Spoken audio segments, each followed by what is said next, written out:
Assalamualaikum warahmatullahi wabarakatuh. Kembali lagi bersama saya Aditya Firdaus Nusantara. Di sini saya akan menjelaskan tentang sejarah dan makna Idul Adha untuk melengkapi video pembelajaran. Oke, langsung saja. Idul Adha pada setiap tanggal 10 Zulhijjah juga dikenal sebagai Hari Raya Haji, di mana kaum muslimin yang sedang menunaikan haji yang utama yaitu wukuf di Arafah. Mereka semuanya memakai pakaian serba putih dan tidak berjahit yang disebut pakaian ihram, melambangkan persamaan akidah dan pandangan hidup. Mempunyai tatanan nilai yaitu nilai persamaan dalam segala segi bidang kehidupan. Tidak dapat dibedakan antara mereka. Semuanya merasa sederajat, sama mendekatkan diri kepada Allah, sambil bersama-sama membaca kalimat talbiyah.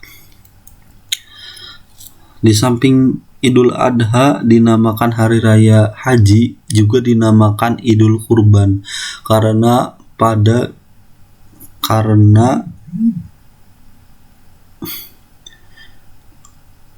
hari itu Allah memberikan kesempatan kepada kita untuk lebih mendekatkan diri kepadanya. Bagi umat muslim yang belum mampu mengerjakan perjalanan haji, maka ia diberikan kesempatan untuk berkurban, yaitu dengan menyembelih hewan kurban sebagai simbol ketakwaan dan kecintaan kepada Allah Subhanahu wa taala.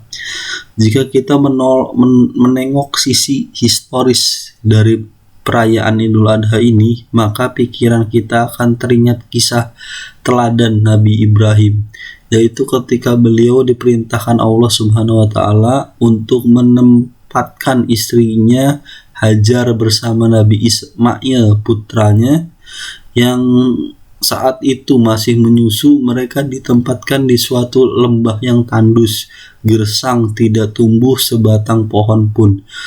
Lembah itu demikian sunyi dan sepi, tidak ada penghuni seorang pun.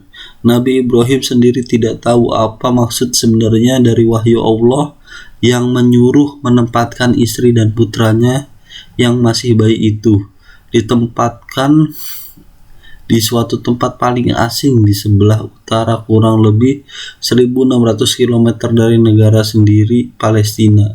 Tapi baik Nabi Ibrahim maupun istrinya Siti Hajar menerima perintah itu dengan ikhlas dan penuh tawakal. Idul Adha dinamakan juga Idul Nahr, artinya hari raya penyembelihan. Hal ini untuk memperingati ujian paling berat yang menimpa Nabi Ibrahim.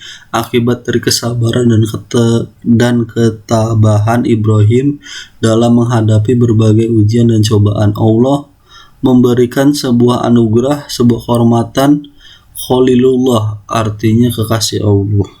Setelah gelar Al-Khalil di sandangnya, malaikat bertanya kepada Allah, "Ya Tuhanku, mengapa engkau menjadikan Ibrahim sebagai kekasihmu padahal ia disibukkan oleh urusan kekayaan dan keluarganya?" Allah berfirman, "Jangan menilai hambaku Ibrahim dengan ukuran lahiriah, tengoklah isi hatinya dan amal baiknya." Seperti itu.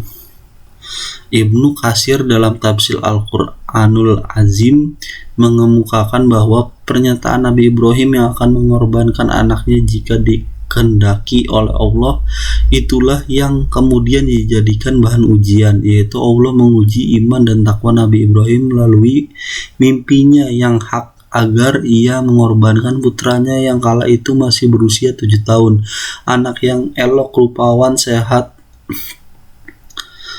supaya dikorbankan dan disembelih dengan menggunakan tangan sendiri. Ketika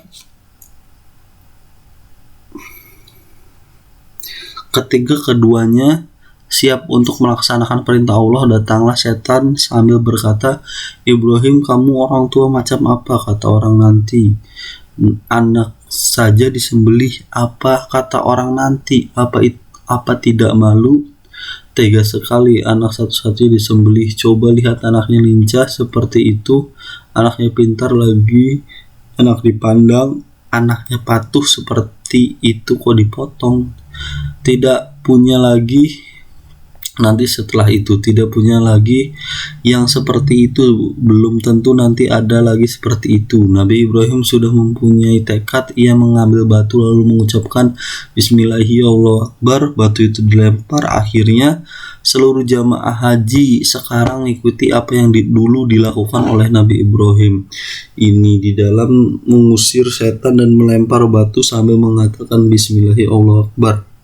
Dan hal ini kemudian menjadi salah satu rangkaian ibadah haji untuk melempar, namanya melempar jumroh. Ketika sang ayah belum juga mengayunkan pisau di leher putranya, Ismail mengira ayahnya ragu. Seraya ia melepaskan tali pengikat tali dan tangannya agar tidak muncul suatu kesan atau image dalam sejarah bahwa sang anak menurut untuk dibaringkan karena dipaksa.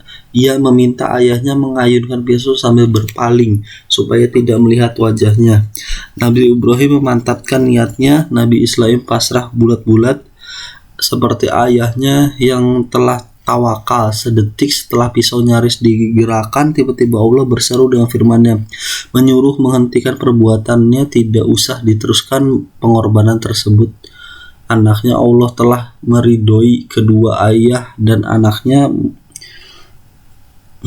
Tawakal mereka sebagai imbalan keikhlasannya, mereka mencukupkan dengan menyembelih seekor kambing sebagai korbannya.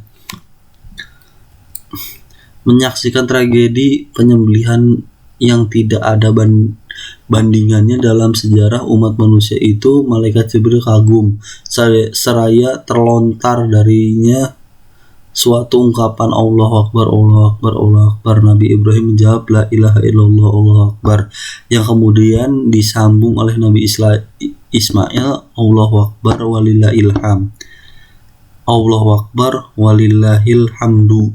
Pengorbanan Nabi Ibrahim alaihissalam yang paling besar dalam sejarah umat manusia itu membuat Ibrahim menjadi seorang nabi dan rasul yang besar dan mempunyai arti besar.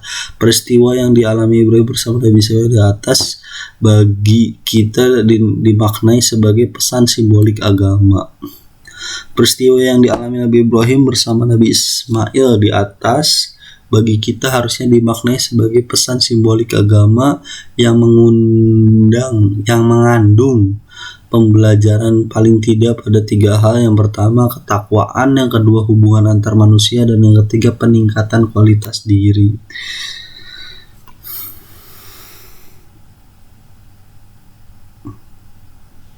Oke, 8 menit terlalu lama. Terima kasih. Sampai jumpa kembali. Assalamualaikum warahmatullahi wabarakatuh.